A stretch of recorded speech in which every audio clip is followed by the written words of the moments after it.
masih banyak lagi. Selain alam makro, kita juga bisa melihat alam mikro. Bahkan kita bisa melihat diri kita sendiri.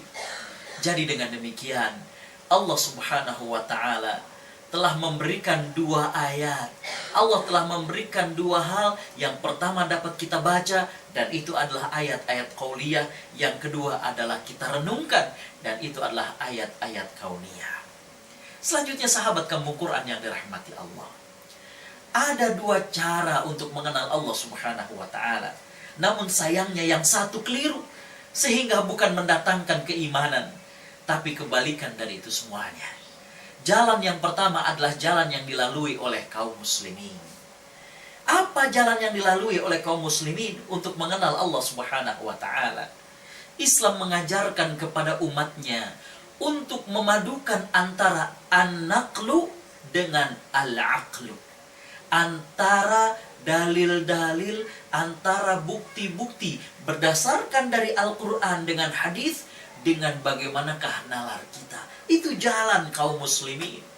Bagaimana Allah Subhanahu wa ta'ala berfirman, ditambah lagi dengan akal fikiran kita, ya, keberadaan kaum muslimin yang dirahmati Allah, keberadaan alam semesta ini menunjukkan wujudnya Allah Subhanahu wa ta'ala. Tertibnya alam semesta ini menunjukkan bahwa di muka dunia ini hanya ada satu Tuhan.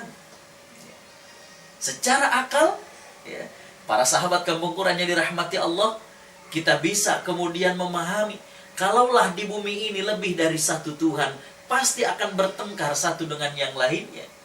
Ternyata nalar kita ini telah Allah Subhanahu wa ta'ala sebutkan dalam Al-Quran.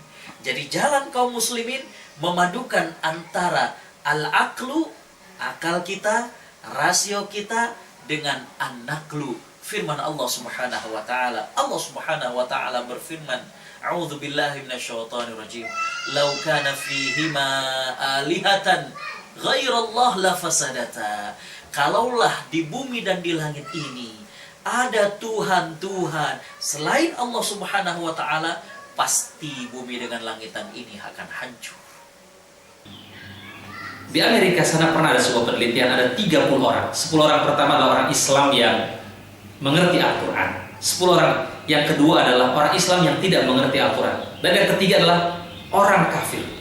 Setelah didengarkan Al-Quran, ternyata semuanya itu mengalami kemajuan dalam kesehatan. Ini artinya apa? Bahwa Al-Quran sekalipun didengarkan kepada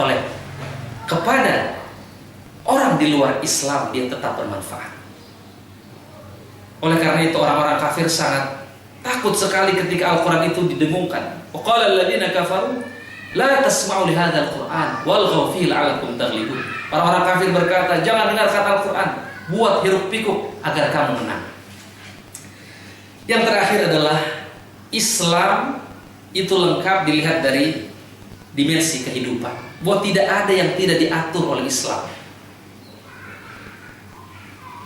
Semuanya diatur secara rinci oleh Islam.